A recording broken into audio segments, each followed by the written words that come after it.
That was one of the options. Oh, that wasn't one of the options. Okay. Did you not hear? I just explained the whole thing. She never pays attention to me. Do you notice this? Do you see what I have to deal with?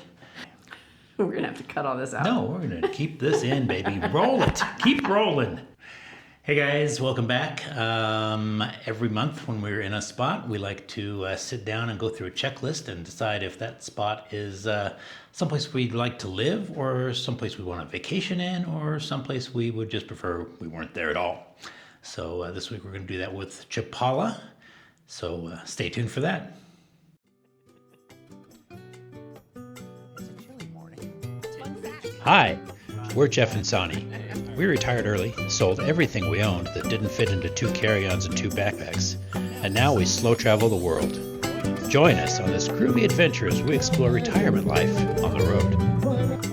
There we are with our drinks.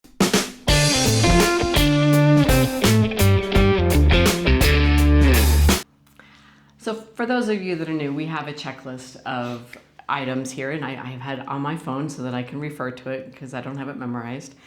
And the first checklist item on whether or not we would live here or return here or not ever come back list. The first on our checklist is weather. So weather in Chapala. That's nice. Yes, very nice. Next. I kept having to remind myself while we were here, I'm like, oh yeah, it's winter. Yeah. Because it was 80 degrees almost every day. Yeah. In somewhere around 80 degrees. It's been super nice, and the humidity is low, which we like. Being high desert folk, we don't like that humid stuff.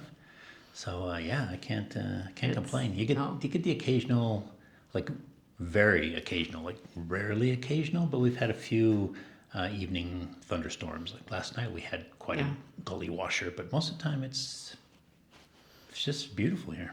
It even drove a little gecko inside. He didn't want to be out there in it. He came inside and was sharing the dry space with us. Yeah, we saw our first gecko. It was awesome. We loved it. The next item on the checklist is affordability. Is it affordable here? Can you afford to live?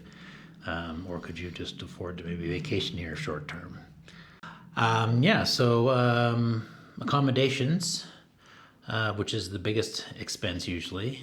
Here, for vacationers, you could probably look to spend around $1,800 to $2,100 a month if you're going to spend a whole month, which is, in today's standards, that's not bad, really. No. We've spent a lot more than that. To live here, you can do it for probably half that, I would think, from what I've seen rents going for around here. So it actually even could be even a tiny bit cheaper than that, because like this place that we got was for 38 days, and we paid just over $1,800 for it. Yeah. So that's not too bad. Yeah. And we've talked to people that actually live here, some expats, and they're getting places to live with, kitchen and everything for right around. We talked to one guy; he was getting it for $600 a month, and we've talked to people that have been getting it for up to $1,000. And then there's that living place that Chatterley's, QQ or something. There's a retirement place. It's not assisted living or anything, but there's a retirement place.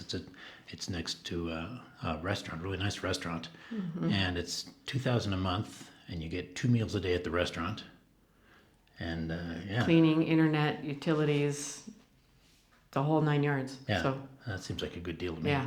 So. And then just daily living expenses around here seem to be pretty low for the locals. The cost of living is fairly low. I think a person could live here for pretty cheap, actually. And then the eating out prices is something else that we like to look at because we like to eat out. Yeah, like a really nice meal in Chapala runs you around $50-$60.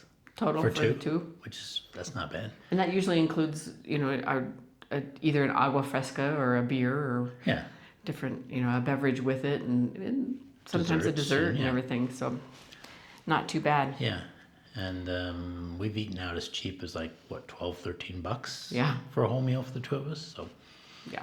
Not bad. And it's pretty affordable. Sometimes that has a leftover for us that we can bring back and Yeah. use the rest of the chicken. That's true. Yeah, we get like roasted chicken, and it comes with vegetables and stuff, and that's 2 meals easy, and it's like $13. So affordability, check. Check mark. Oh, and groceries. Groceries, yeah. Yeah, groceries are inexpensive as well. We've been spending, it looks like it's going to be about, for the, I don't know, for the 5 weeks here, we're going to probably be spending about $800, maybe $900 for what did I say? How many weeks? We're here for 5 weeks. 5 weeks. I think you said 5 weeks. 5 weeks, Yeah. yes. The next item on the checklist is things to do. Is there stuff to keep us occupied and entertained? Yeah. Yeah, this Yeah. place checks that box too. There's I'm a tennis player, so I like to be able to get out and play some tennis. And 10 minutes away is a park with beautiful, newly done tennis courts. And Monday, Wednesday, and Friday, they've got a drop-in program that a guy runs, and he mixes you up with a bunch of other people, and you play doubles for a couple hours, however long you want to be there. So that's really sweet. There's a racket club.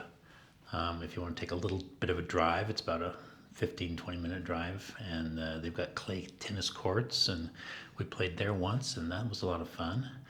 There's a golf course nearby. yeah. Lots of walking and whatnot. There's stuff for us to do, and I like to make sure that there's maybe a place that I could pick up some yarn because I like to crochet. Knit. It's crochet. He just doesn't know. And so I like to pick up that, and there's a couple stores here that I can pick up yarn at, and I've done that. And then I also like to see if there's maybe some yoga or something that I can get involved that way. And there is that here too. It's not as easy to find here in Chapala as other places.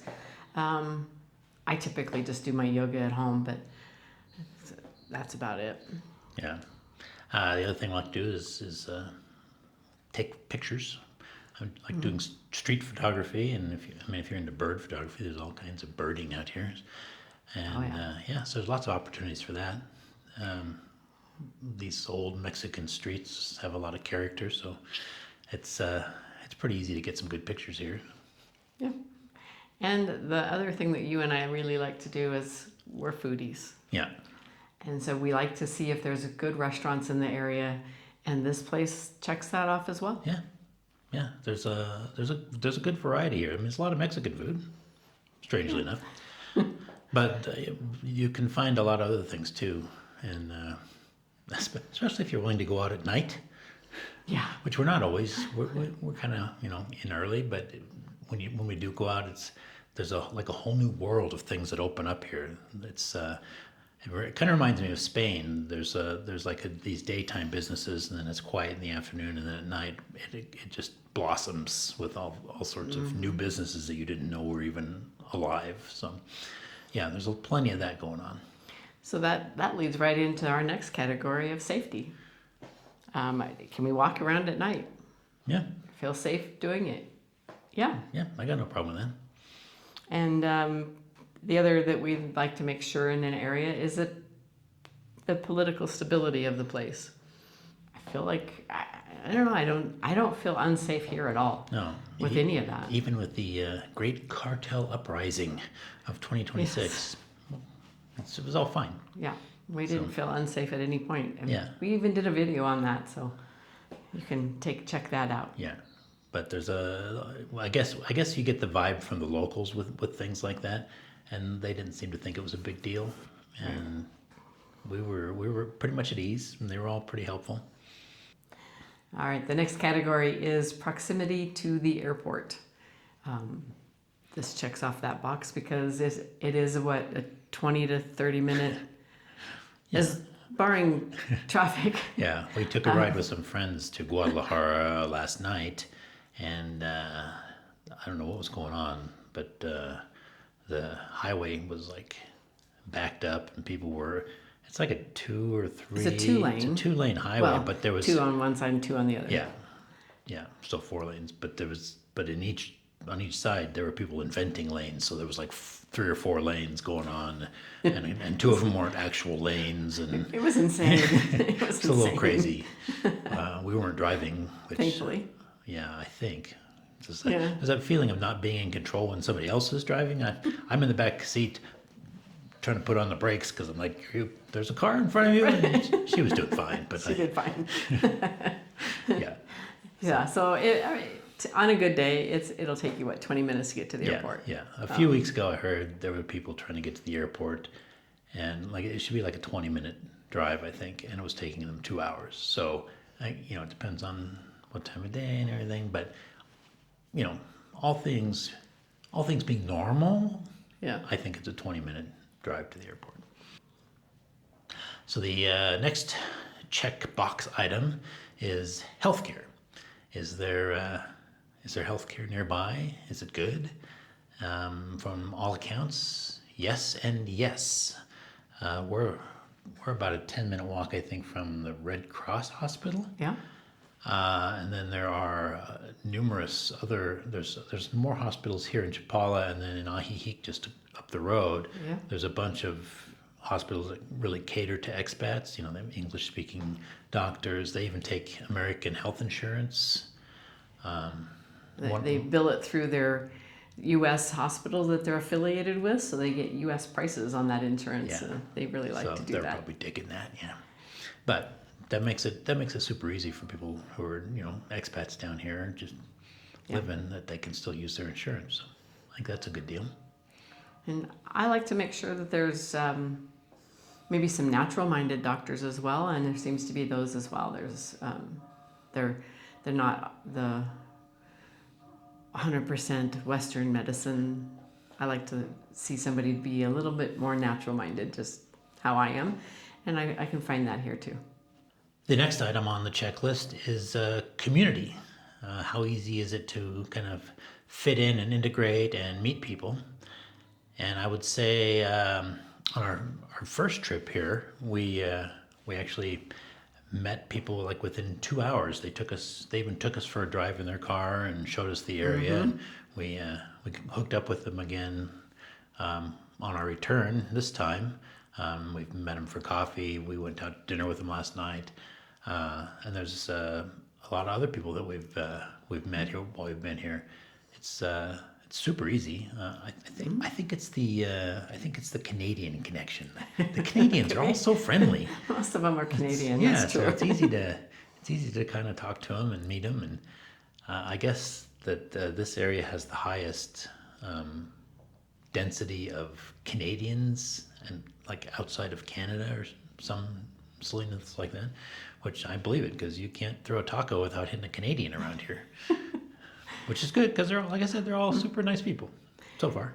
And the locals are really nice and welcoming, even though we can't speak their language very well. They try to help us out. They try to help us with the language, which is good. Yeah, they're very nice. It's not like Portugal. When you try to speak their language, they're just like, let's just speak English. This is too painful. And in Mexico, they're like, oh no, this is how you say it, or say this, so they're really helpful. It's been great. And our last category is public transportation. And yes, that checks that box too. The buses system is pretty easy to catch. You just wave your hand and... Theoretically. We did struggle with that a little bit, but it eventually they stopped. As long as you give yourself plenty of time and you're not pushed for time, you'll catch a bus eventually, and it's inexpensive. And here in Chapala, there's the bus station where you can just go to the bus station and get on the bus. You don't have to try to wave them down or anything. But if you're not there and you're on what they call the carretera, which is the highway that runs up and down the lake, you get at a bus stop and wave your hand, and they're supposed to stop, and they do eventually. Yeah. I mean, they could, if they're full, I suppose they'd probably move on to the next one. And they come, you'll see a bus every 5-10 minutes. It's not, seems like, not like you have to wait half hour or anything for these buses. So. Yeah, and there's lots of taxis around. Usually at the plaza, there's a whole line of taxis waiting. Uber is here, but there's not a lot of Uber drivers in the area. If they've just brought somebody in from Guadalajara airport or something, there might be an Uber driver. Right. we found one. We were in Ahihik and we were moving back over here. We got an Uber driver, but it was like the only one in the area. So they're there, but I wouldn't count on Uber drivers. Right. But the taxis. Taxis are pretty easy to catch. And there's private drivers. If you Right. if you talk with like we probably ask our landlord here if they have someone that they know that drives, and to have them take us to Guadalajara when it's time to leave. And so there's lots of ways to get around. So that definitely checks that box. All right, so that was our checklist, and it seems like this area checks every box. But now the big question is, would we want to live here for an extended period of time? I know when I say extended period of time, originally we were thinking about some place to live for like 6 months at a time, but we realized we don't want to be in one place for 6 months yet. We're still lots of places we want to go see. So we're thinking 3 months, usually a winter time place. Or is it just some place that we might want to vacation? Is it something that's, we can't see ourselves spending months at, but we could come back and enjoy for a month maybe? Or is it someplace we never want to come back to? So. For you? Oh, you first. Oh, me first. Is it a place I could live at year-round? That was one of the options. Oh, that wasn't one of the options. Did you not hear? I just explained the whole thing. So 6 months, was that the first part? She never pays attention to me. Do you notice this? Do you see what I have to deal with? 3 months during the winter. Oh, 3 months during the winter. Could I do that? Yes, I could do that. 3 months during the winter. Yes, the weather is fantastic. It checks all of our boxes. I could spend 3 months down here, yes.